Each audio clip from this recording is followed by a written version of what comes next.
Esta es Raquel. Me acuerdo de ella cada vez que escucho la palabra miedo, y no se me van de la cabeza todos sus ánimos de huida cada vez que intentaba rozar su mano. Cuando temíamos que nuestras miradas se encontraran, íbamos al cine y a tomar un helado. Y aunque apenas respiráramos el mismo aire, yo sentía que en mi mejilla me rozaba la brisa de sus pestañas. Me quedaba mirando sus uñas amarillas, sus pequeñas manos. Un día decidí invitarla a mi casa. Me pinté los labios lo más perfecto que mi pulso me permitía y la esperé.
Os podría jurar que cuando oí sonar el timbre pensé que por fin estaba lista, que había superado todos mis temores.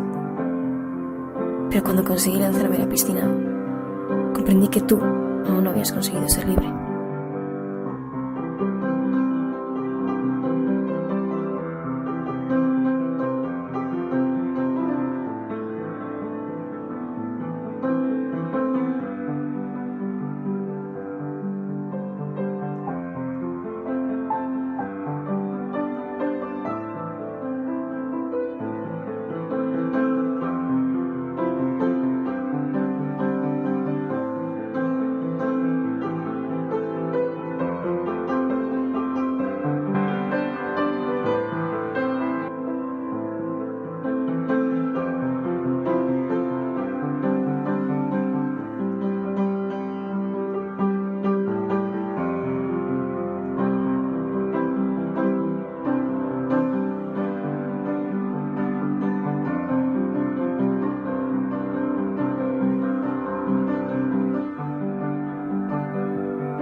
Pero luego llegó ese día, y aunque tú llevabas semanas huyendo de mí, aunque ya no me miraras, ni me hablaras, ni me contaras qué películas habías visto y la maruja que era la señora que tenía sentada al lado en el cine, cuando te miraba me olvidaba de todo.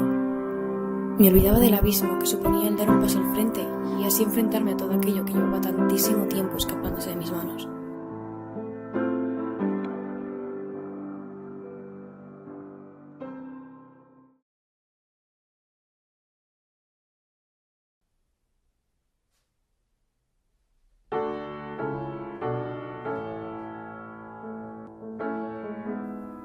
Así que sí, tomé la tuya, con cuidado.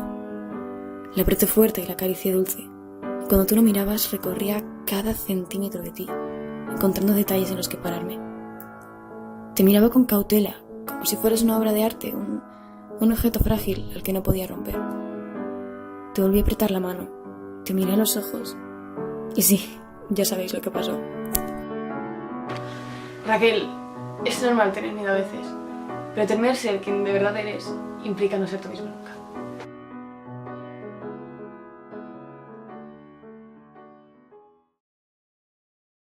Dale. Tira fuerte, tira fuerte. No. Imagínate, es un cervatillo. ¿Te acuerdas de esos momentos en los que mi cabeza estaba para arriba? No sabía qué hacer. Cuando me daba más vértigo, me miraba a los ojos que me rechaban. Otra vez he dado la vuelta al cajón. No sé, mira. Sigo andando sin recordar la dirección. ¿Me estás hablando? La que me dieron cuando anduvimos bajo el sol. Tantas rubias mirando Luego la cámara. a la rubia original.